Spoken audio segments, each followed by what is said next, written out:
Baik, pagi ini kita akan membahas tentang reformasi di Inggris dan perkembangan gereja Anglikan, ya.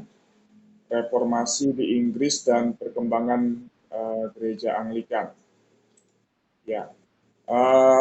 Kita lihat dulu tentang garis besar pemerintahan Inggris Raya abad 16 sampai dengan abad ke-17. Nah, saudara, dari 1509 sampai dengan 1547, yang menjadi raja di Inggris itu adalah Raja Henry yang ke-8, ya. Raja Henry ke-8, dia berasal dari marga Tudor, ya. Jadi atau dari marga marga Tudor, artinya ini dari apa, dinasti, ya, dinasti Tudor, ya. Nah, kemudian tahun 1547 sampai dengan 1533 yang menjadi raja itu adalah anaknya yang bernama Raja Edward yang keenam, ya. Nah, dia juga dari marga Tudor juga, ya. Nah, hanya karena dia masih di bawah umur, masih anak-anak, maka diwakili atau di uh, apa di yang menjadi walinya itu adalah pangeran dari Somerset, ya. Nah, kemudian 1553 sampai dengan 1558 yang menjadi raja atau ratu di Inggris itu adalah Maria, ya. Ratu Maria yang dijuluki dengan nama penumpah darah, ya. Kenapa? Karena dia adalah latar belakang Katolik, ya. Nah, nanti kita akan lihat bagaimana Ratu Maria ini, ya, berusaha untuk memulihkan kembali uh, memulihkan kembali kekuasaan ataupun pengaruh dari Katolik di kerajaan Inggris seperti itu, ya. Nah, kemudian tahun 1558 sampai dengan 1603 itu eh, yang menjadi ratu itu adalah Ratu Elizabeth yang pertama. Ini dari marga Tudor juga, ya. Nah, kemudian dari tahun 1603 1625 yang menjadi raja di Inggris itu adalah Raja James yang pertama, ya. Raja James yang pertama dari marga atau dinasti Stuart, ya. Nah, kemudian 1625 sampai dengan 1649 yang menjadi raja itu adalah Raja Charles yang pertama, ya. Nah, tapi ketika terjadi uh, satu revolusi di Inggris, maka Raja Charles ini dijatuhi hukuman mati oleh Oliver Cromwell, ya, Cromwell. Nah, tahun 1649 sampai dengan 1658 ini Inggris menganut sistem Commonwealth atau negara persemakmuran seperti itu, ya. Nah, yang dipimpin oleh Oliver Cromwell sebagai pelindungnya, ya, sebagai pelindungnya. Yang gelarnya itu adalah Lord Protector, ya. Kemudian 1660 sampai dengan 1685 Inggris kembali berubah menjadi monarki, kerajaan, menjadi kerajaan. Nah, uh, itu dipimpin oleh Raja Charles yang kedua, yaitu anak dari Raja Charles yang pertama dari marga Stuart, ya. Kemudian 1685 sampai dengan 1688 yang menjadi raja itu adalah Raja James yang kedua. Nah, James yang kedua ini adalah saudara atau adik dari Raja Charles yang kedua yang beragama Katolik, ya.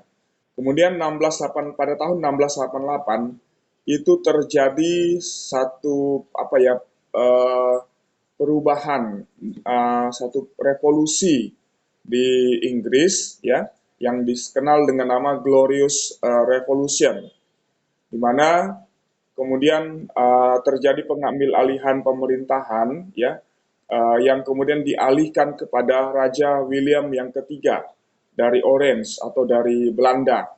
Nah, ini William ketiga ini adalah suami dari Maria, ya, yang adalah putri dari Raja James yang kedua, ya.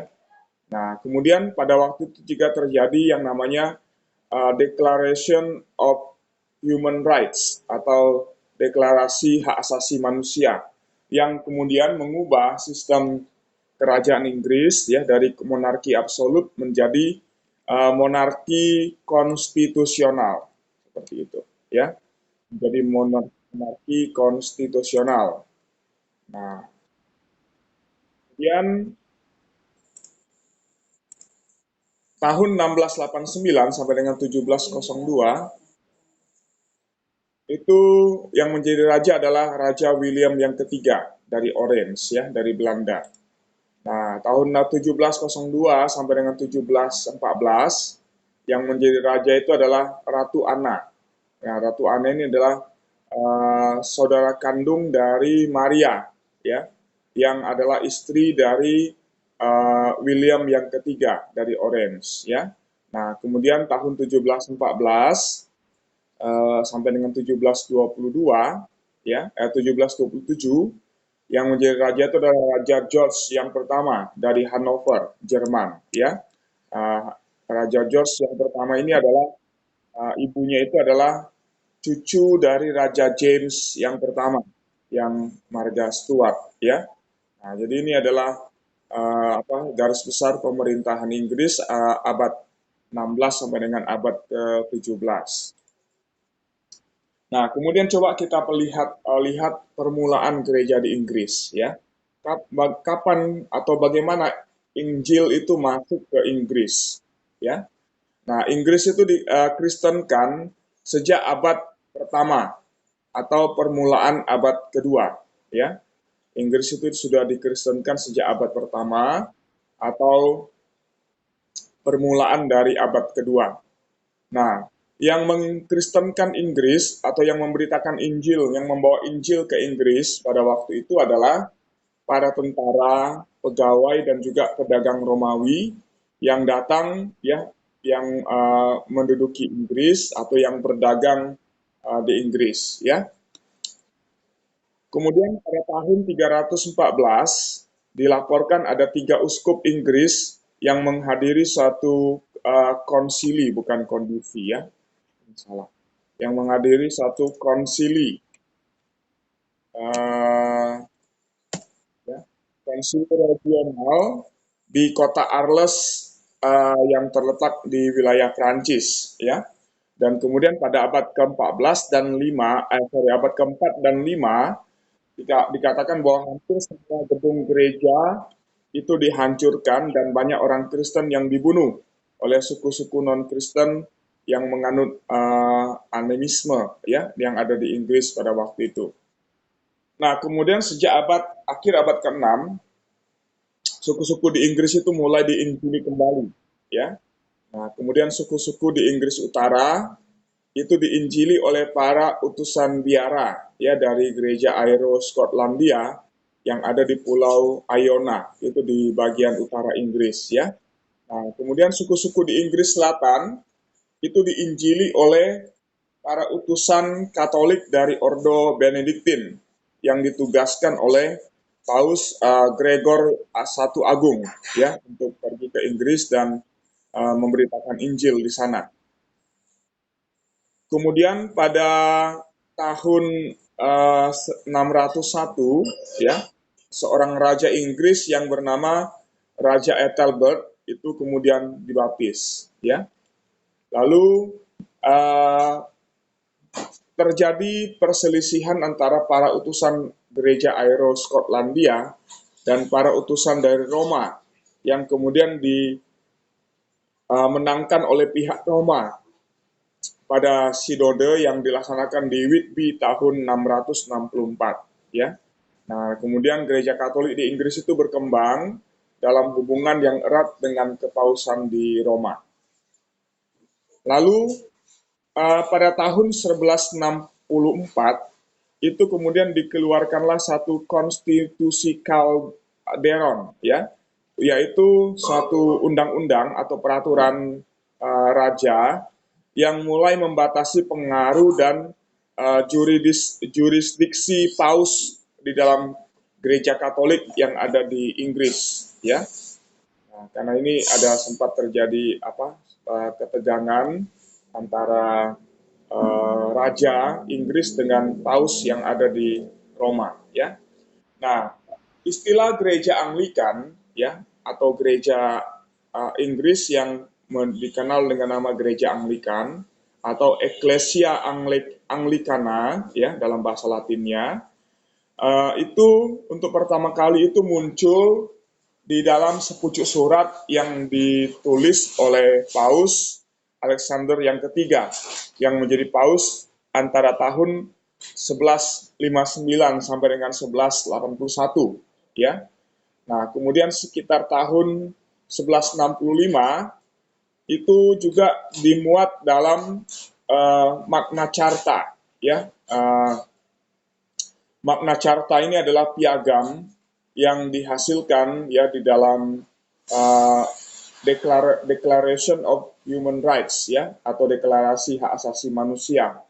Nah, di mana dalam piagam Magna Carta ini itu isinya adalah untuk membatasi otoritas dari Raja Inggris. Nah, di dalam piagam Magna Carta ini juga disinggung tentang gereja Inggris yang diberi nama dengan gereja Anglikan, ya.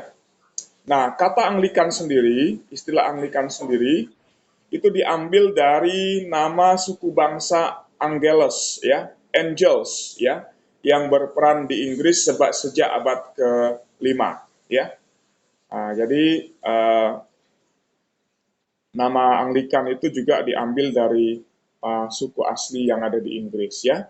Nah, kemudian dalam perkembangannya, gereja Anglikan itu dipimpin oleh uskup agung yang berkedudukan di Canterbury, ya, satu tempat di dekat kota London, ya. Nah, saudara, kalau kita perhatikan, ada 3 faktor yang menjadi latar belakang dari terjadinya reformasi gereja di Inggris atau pemisahan gereja Inggris dari gereja Katolik Roma, ya. Faktor yang pertama itu adalah karena keinginan dari Raja Henry yang ke-8 yang menjadi raja dari tahun 1509 sampai dengan 1547 untuk menceraikan istrinya yang bernama Katarina dari Aragon, ya. Nah, Katarina dari Aragon ini adalah keturunan dari Raja Prancis, ya. Nah, kenapa dia ingin menceraikan Katarina dari Aragon? Karena dalam pernikahannya dengan Katarina pada waktu itu mereka tidak mendapatkan keturunan, ya. Nah, sehingga pada saat itu belum ada ahli waris yang akan meneruskan pemerintahan menjadi raja di kerajaan Inggris. Nah, kemudian alasan yang kedua karena dia ingin menikah dengan seorang wanita yang ada di istana Inggris, ya, yang tinggal yang masih keturunan bangsawan lah, ya, yang masih keturunan bangsawan Inggris yang bernama Anna Boleyn, ya. Nah, dalam hal ini Paus tidak bersedia untuk menyatakan pernikahan sang raja dengan Katarina itu tidak sah, gitu ya. Nah, oleh karena itu akhirnya Raja Henry yang ke-8 memutuskan hubungan gereja Anglikan dengan Roma dan kemudian menjadikan dirinya sendiri sebagai kepala gereja dan kemudian dengan itu dia mengesahkan apa yang menjadi keinginannya pada tahun 1533 sampai dengan 1534, yaitu menceraikan Katarina dari Aragon dan kemudian menikah dengan Anna Boleyn, ya.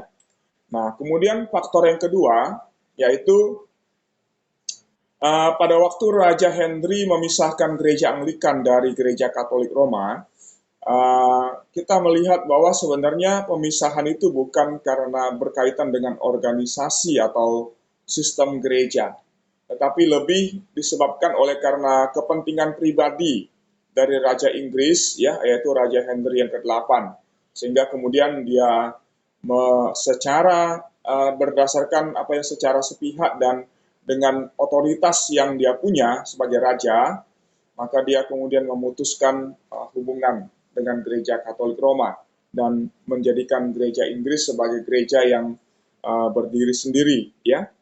Nah, karena itu di dalam sistem baik itu ajaran maupun juga tata ibadah dari Gereja Katolik Roma pada masa uh, sorry pada di gereja Anglikan pada masa pemerintahan dari Raja Henry yang ke-8, ya, kita melihat bahwa pengaruh dari Gereja Katolik Roma itu masih sangat kental sekali, ya.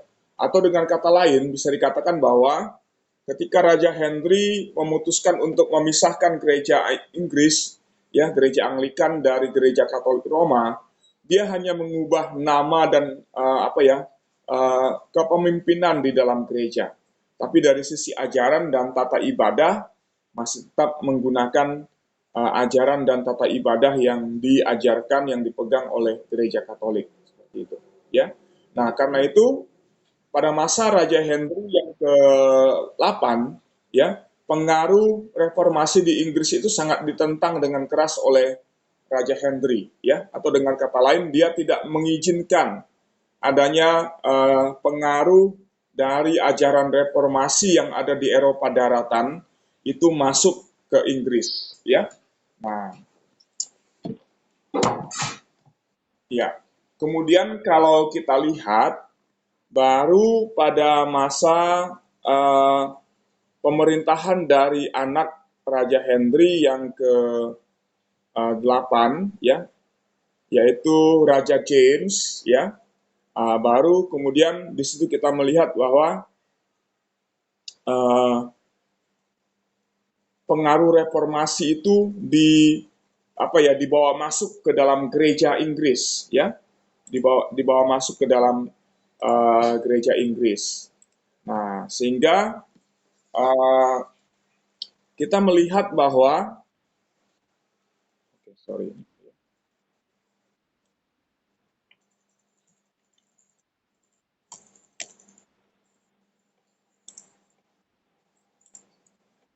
ya, pada masa pemerintahan dari anak Raja Henry, namanya bukan James, ya, tapi Raja Edward yang ke-6, ya, Raja Edward, ya. Nah, maka kemudian disitulah mulai diberikan kebebasan oleh wali dari Raja Edward yang ke-6 yang masih di bawah umur pada waktu itu, ya, diberikan kebebasan untuk memasukkan, ya, pengaruh-pengaruh dari para reformator ke dalam gereja Inggris, ya. Nah, ini kemudian didukung oleh beberapa uskup, ya, beberapa uskup atau beberapa pemimpin dalam gereja Anglikan sendiri, yaitu yang pertama itu adalah uskup Thomas Cranmer, ya, yang menjadi uskup tahun 1489 sampai dengan 1556, ya. Nah, Thomas Cranmer ini menikah dengan kemenakan dari seorang reformator yang berasal dari Jerman yang bernama Osiander, ya. Nah, kemudian juga ada uskup Nicholas Ridley, ya, yang hidup tahun 1500 sampai dengan 1555. Lalu ada uskup Hugh Latimer, ya, yang hidup tahun 1485 sampai dengan 1555. Nah, upaya mereka ini berhasil, ya, karena didukung oleh wali dari Raja Edward yang ke-6 yang masih di bawah umur, ya. Nah, kemudian faktor yang ketiga, ya, kalau kita perhatikan bahwa di Inggris, ya, pada waktu itu ini didukung oleh ketidakpuasan dari sebagian besar bangsa Inggris dengan pemerintahan Paus yang di Roma, yang menganggap ketergantungan dari gereja Inggris terhadap Paus yang di Roma itu sebagai pelemahan dari kekuasaan Raja Inggris, seperti itu, ya. Nah, maka dalam keputusan yang dikeluarkan oleh Parlemen Inggris, ya, pada tahun 1549, kemudian mengesahkan suatu undang-undang yang menetapkan bahwa gereja Inggris itu memiliki corak dan bentuk yang merupakan ciri khas dari gereja Inggris sendiri yang dilepaskan dari banyak pengaruh dari gereja Katolik Roma, seperti itu, ya. Nah, maka di dalam sidang itu, sidang parlemen Inggris, ya, kemudian disahkanlah satu kitab, satu kitab yang namanya yaitu Kitab Tata Cara Kebaktian Gereja Anglikan yang baru, atau yang dikenal dengan nama Book of Common Prayer, ya, atau Kitab Doa Umum, yang sangat berpengaruh besar dalam gereja Anglikan sampai dengan saat ini. Nah, buku Book of Common Prayer yang disahkan oleh parlemen Inggris, ya, itu adalah yang sudah direvisi pada tahun 1522, ya, 1522. Artinya buku yang sudah direvisi 20 tahun sebelumnya, ya. Nah, kitab doa umum ini terdiri dari isinya itu adalah doa-doa, kemudian uraian-uraian teologis, ya, berkaitan dengan pengajaran yang dianut oleh gereja Anglikan, ya, dan kemudian juga berisi naskah-naskah dari Alkitab. Nah, buku Book of Common Prayer ini itu adalah buku yang dikarang oleh Uskup Agung, ya, Canterbury, yaitu Thomas Cranmer, ya. Nah, seperti itu. Jadi itu adalah 3 faktor yang mendukung pemisahan secara penuh gereja Anglikan dari pengaruh dan kekuasaan Paus atau gereja Katolik Roma, ya, seperti itu. Nah, saudara, dalam perkembangannya, ya, kita melihat bahwa sejak dibukanya peluang bagi pengaruh reformasi, ya, di dalam gereja Anglikan, ya, maka pada tahun 1533 Uskup Agung Thomas Cranmer dan juga Uskup Nicholas Ridley, ya, itu kemudian menerbitkan satu pernyataan iman, ya, pernyataan iman dari gereja Anglikan yang dikenal dengan nama atau dengan istilah 42 Articles, ya, atau 42 pasal, ya.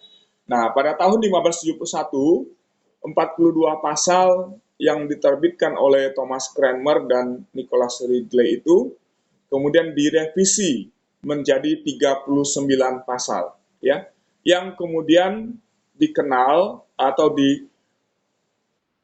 disahkan, ya, disahkan oleh parlemen Inggris, ya. Nah, kitab ini akhirnya menjadi pengakuan iman untuk semua gereja Anglikan sampai saat ini, sampai masa sekarang ini, ya.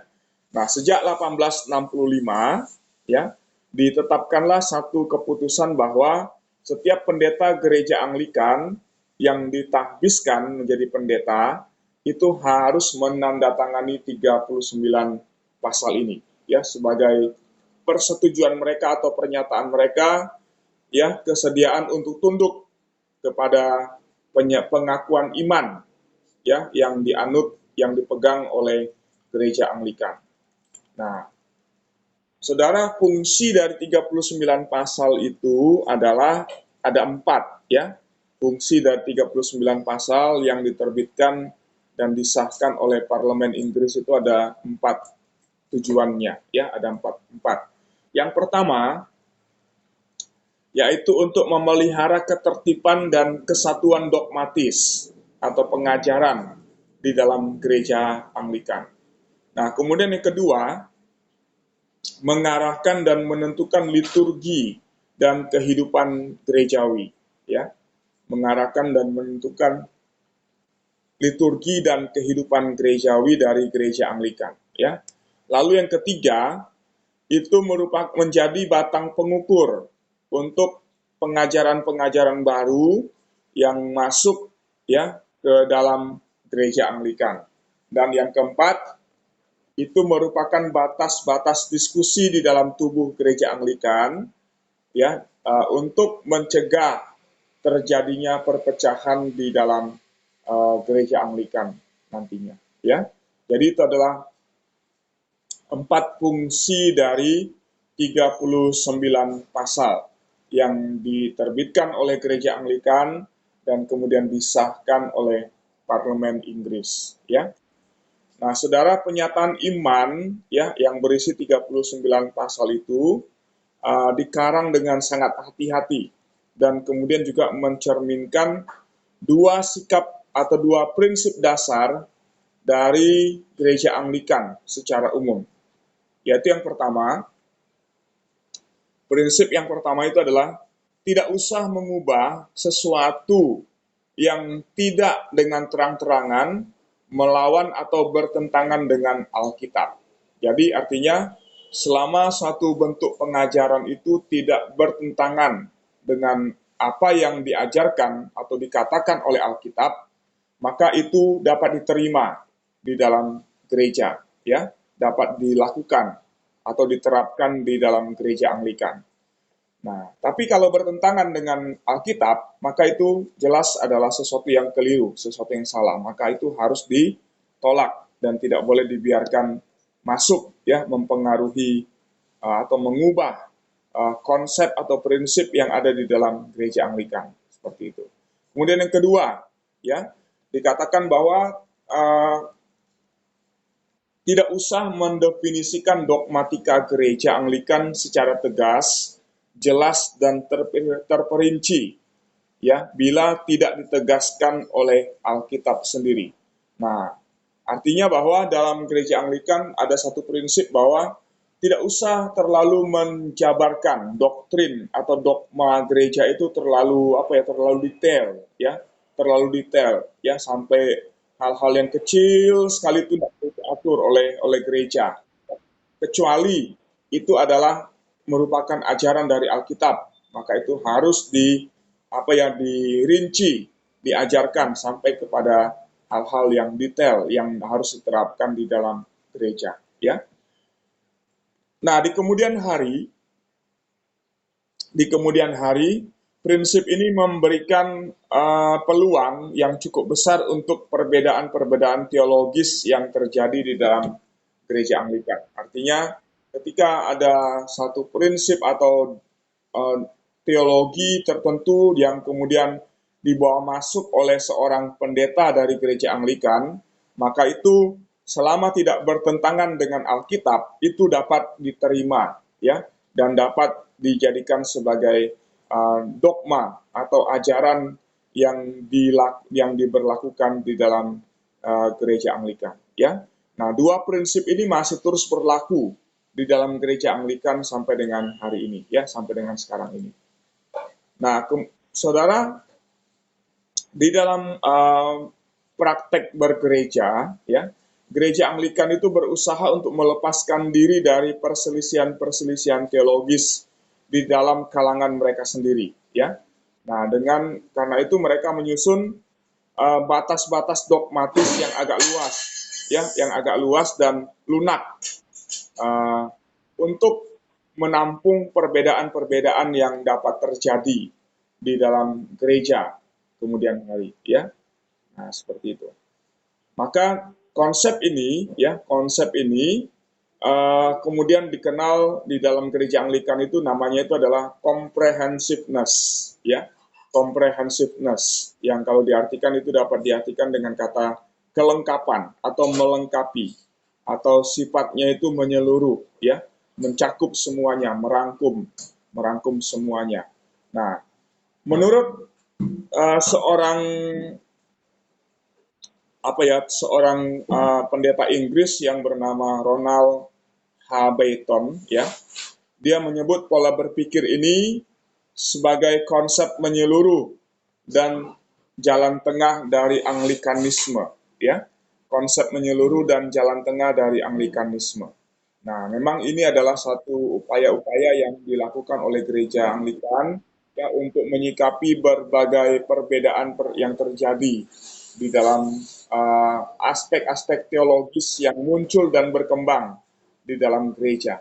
Nah, tapi kelemahan dari konsep ini apa, saudara? Kelemahan dari konsep ini adalah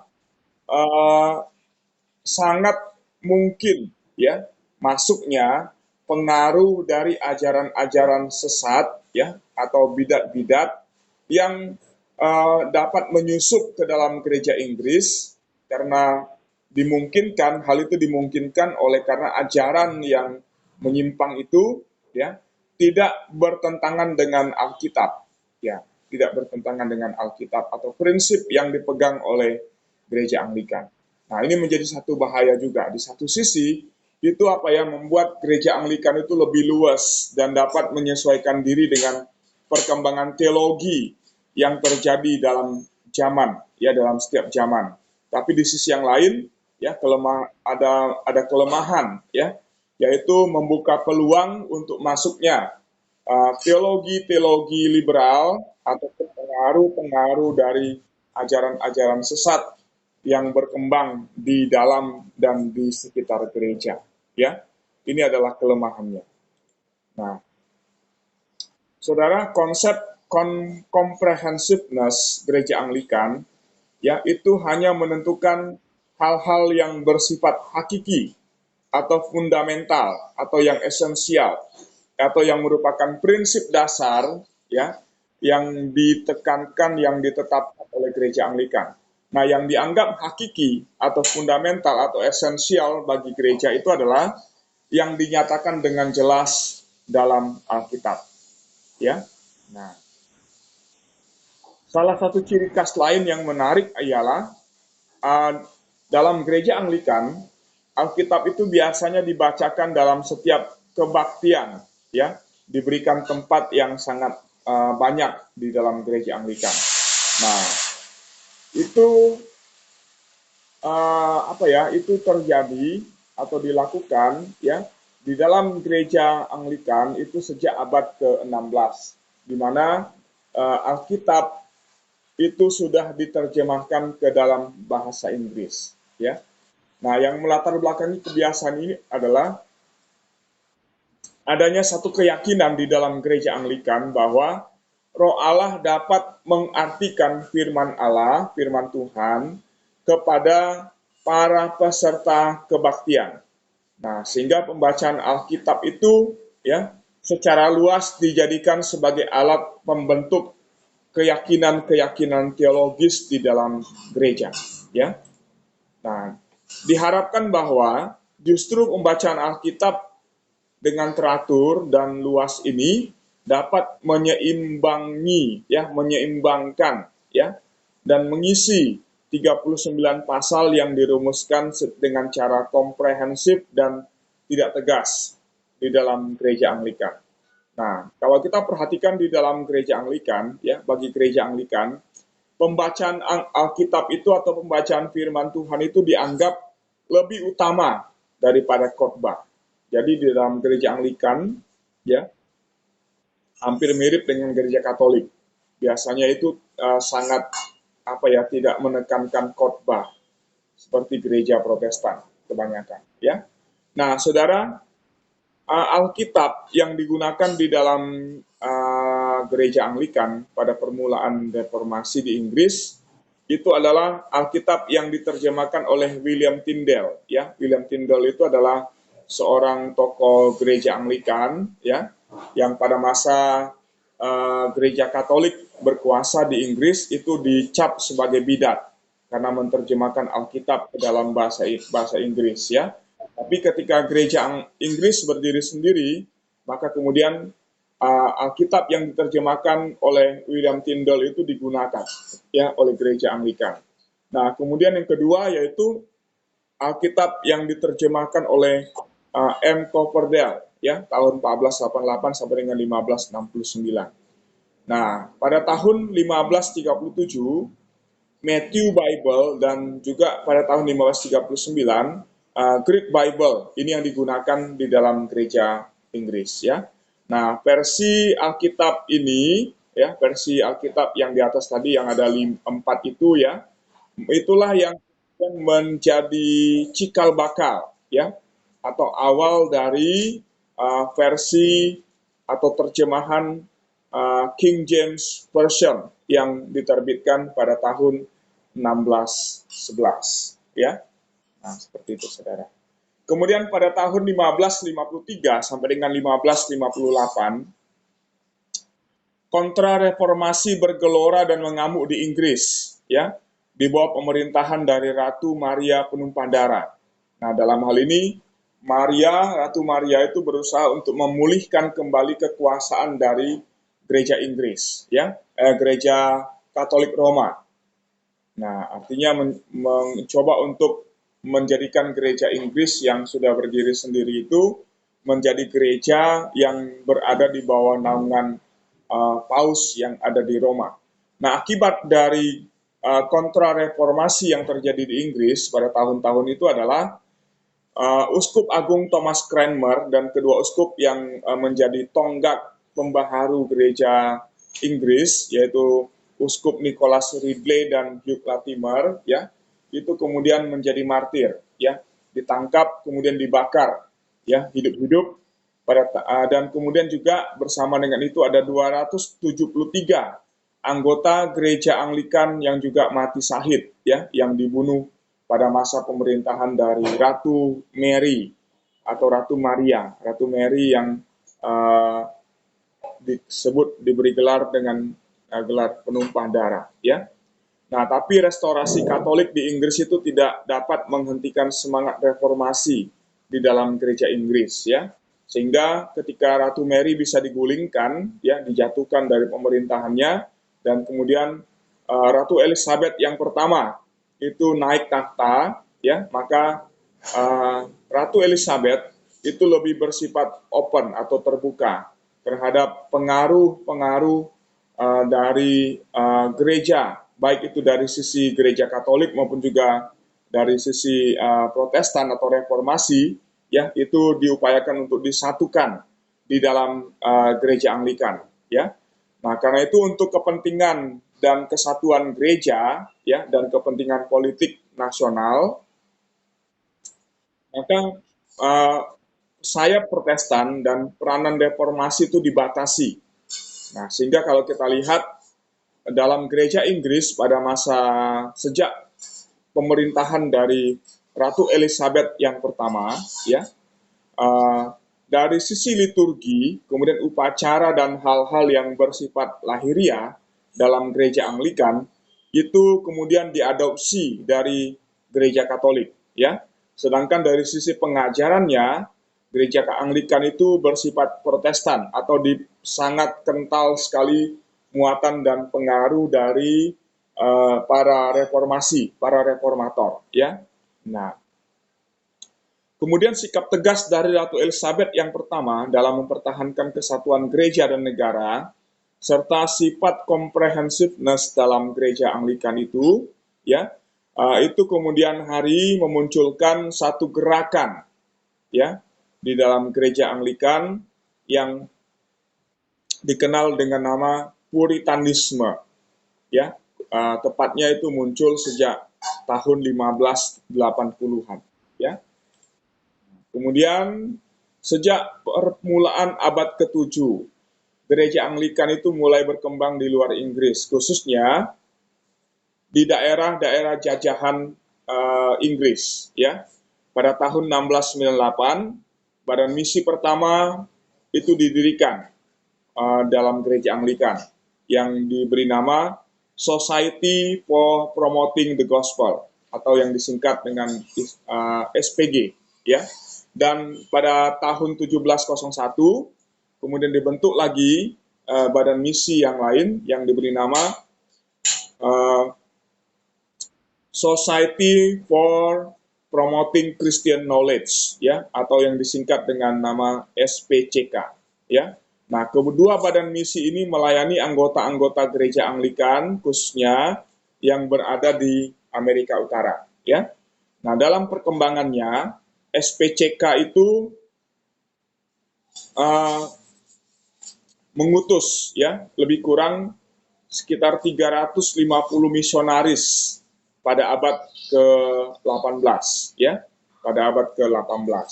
Dan kemudian ketika Amerika Serikat itu memerdekakan dirinya pada tahun 1776, maka kemudian juga gereja Anglikan itu mentahbiskan uskup Amerika yang pertama, ya.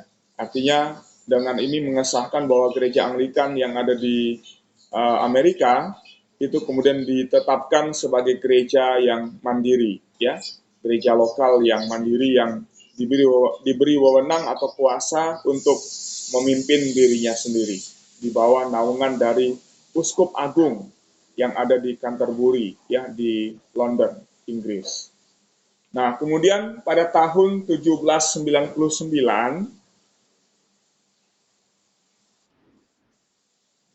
pada tahun 1799 sayap Injili dalam gereja Anglikan itu kemudian mendirikan satu badan misi yang baru yang diberi nama Church Mission Society atau CMS ya.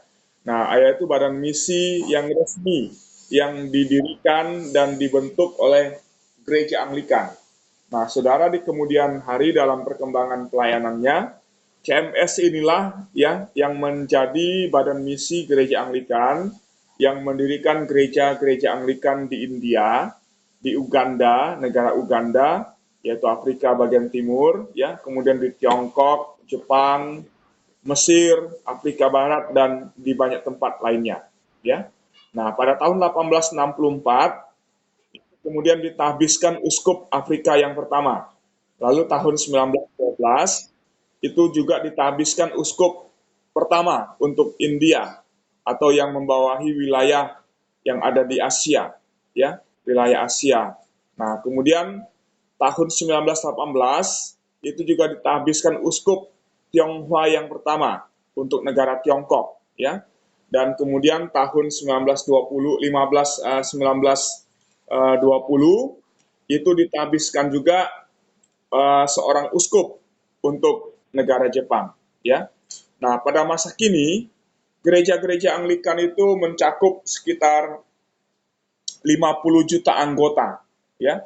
Nah, dan kemudian gereja Anglikan sedunia ya dalam pemerintahannya secara organisasi itu dibagi atas provinsi-provinsi gerejawi yang terdiri dari minimal 4 keuskupan, ya, 4 keuskupan yang dipimpin oleh seorang uskup agung, ya, seorang uskup agung yang berkedudukan di Canterbury, ya, di London, Inggris. Nah, saudara, dalam pemerintahan dari sistem pemerintahan dari gereja Anglikan, uskup agung di Canterbury atau yang tepatnya di letaknya itu di selatan London, ya, itu berfungsi sebagai kepala gereja Anglikan. Tetapi ya posisinya atau kedudukannya itu tidak seperti paus di dalam gereja Katolik, ya, melainkan kedudukan uskup agung di Canterbury itu sebagai kedudukan kehormatan dan juga sebagai lambang kesatuan dari gereja-gereja Anglikan sedunia, ya. Jadi lebih mengarah kepada itu. Nah, kemudian Istana Lambert yaitu tempat kedudukan atau tempat tinggal atau tempat pemerintahan dari uskup agung di London itu merupakan tempat konferensi dari gereja Anglikan yang diselenggarakan setiap 10 tahun sekali sejak tahun 1867, ya. Dan kemudian pertemuan-pertemuan itu dipimpin oleh Uskup Agung Canterbury, ya, dan uskup dari York, yaitu Inggris Utara. Nah, ini kenapa ditetapkan begitu? Karena ini untuk menyeimbangkan, ya, untuk menstabilkan menstabilkan kekuasaan di dalam gereja Anglikan, ya, karena bagaimanapun juga dulu ya pernah terjadi perselisihan antara uh, keuskupan yang ada di bagian selatan dengan keuskupan yang ada di bagian utara, ya. Nah, maka untuk meminimalisir atau mengurangi dampak terjadinya perselisihan antara dua uskup utama yang ada di Inggris itu, maka kemudian diputuskanlah bahwa dalam setiap sidang atau dalam setiap konferensi yang dilakukan oleh gereja Anglikan, maka sidang itu dipimpin oleh dua uskup, ya, yaitu Uskup Agung Canterbury dan uskup dari York yang berkedudukan di Inggris Utara, ya. Nah, keputusan-keputusan di dalam konferensi Lambert itu bersifat saran, ya. Nah, berbeda dengan gereja Katolik yang bersifat keputusan mutlak. ya di dalam gereja Anglikan, keputusan-keputusan yang dihasilkan di dalam konferensi Lambert yaitu bersifat saran dan tidak menghapuskan otonomi dari masing-masing provinsi di dalam gereja Anglikan yang ada atau dari setiap gereja Anglikan yang ada ya secara keseluruhan. Nah, itu saudara yang kita belajar berkaitan dengan reformasi gereja di Inggris ya, yang terjadi pada abad ke-16 ya, dan kemudian berkembang sampai dengan hari ini ya, menjadi satu gereja mandiri, gereja yang berdiri sendiri. Nah, baik ini materi yang saya sampaikan untuk kita dalam pembahasan ini. Apakah ada yang mau ditanyakan? Silakan. Kalau ada yang mau bertanya atau memberikan apa ya, memberikan tanggapan dari mereka, ya, silakan.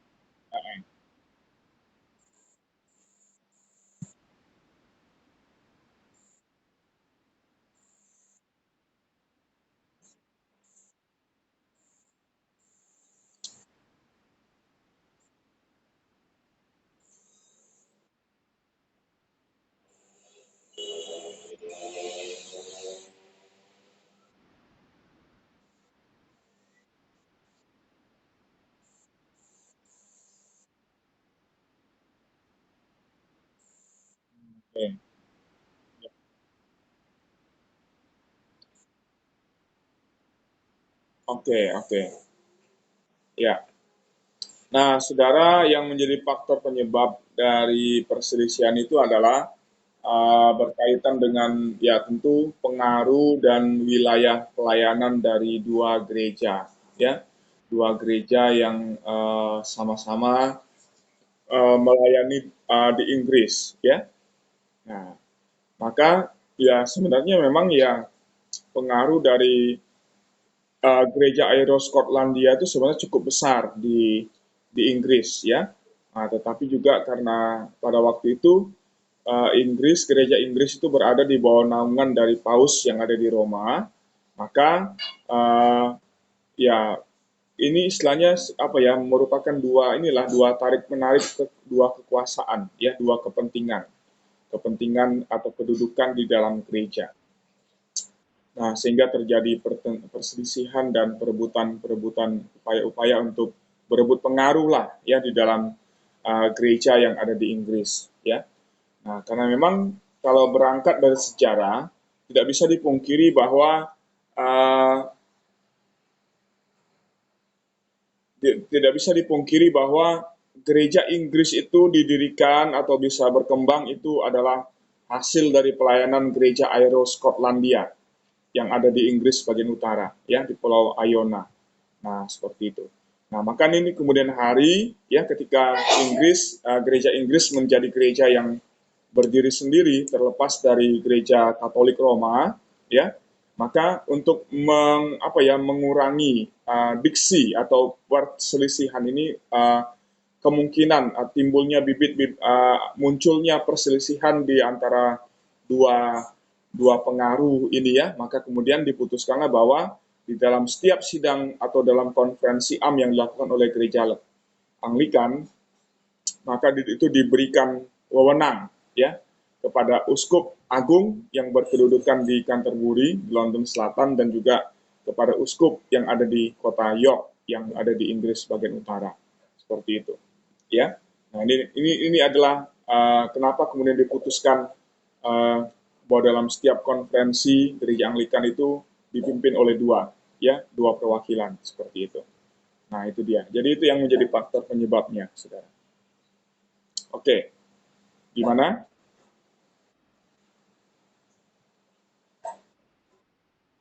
Ya, nah,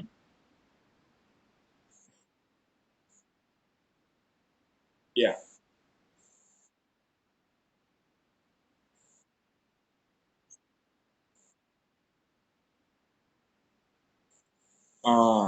ya, ya. Tentu ini lebih khusus untuk raja ya, karena dia punya kuasa kan, dia punya kedudukan. Kalau dalam masyarakat umum, saya pikir pada waktu itu tidak terjadi. ya, hanya dilakukan oleh Henry sendiri, ya, karena dia punya wewenang, dia punya tahta, begitu ya. Maka dia untuk memuluskan tujuannya itu, ya dia mengambil keputusan untuk memisahkan gereja Inggris dari gereja Katolik Roma, ya, dan kemudian mengangkat dirinya sendiri menjadi kepala gereja, ya, kepala gereja. Jadi kalau kita lihat sih tidak ada, ya, tidak itu tidak ini tidak ada pengaruhnya ke bawah seperti itu, ya. Oke, baik. Saya coba telepon Cevik tadi. Coba telepon Cevik dulu. Dia telepon. Oke, baik, masih ada yang mau bertanya atau menanggapi, silakan.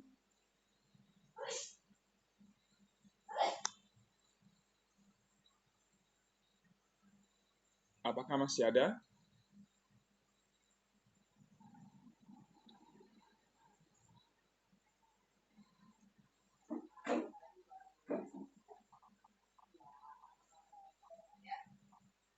Nggak ada?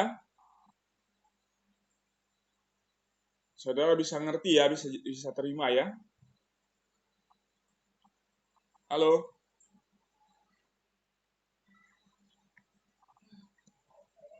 Ya, gimana?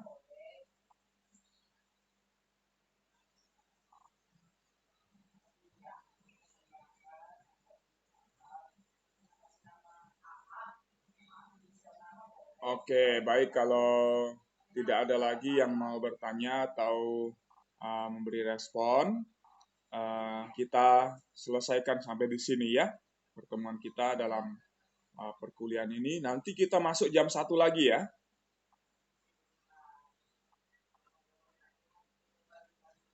Oh, oke. Oke, sebentar, sorry. Gimana, Bu?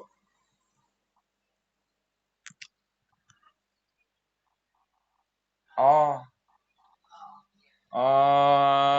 nanti jam 1 aja, Bu, supaya saya bisa siapkan materi dulu ya, karena saya berapa waktu ini agak sibuk, jadi belum sempat siapkan materi. Ah, iya, ya baik. Kalau tidak ada yang mau ini?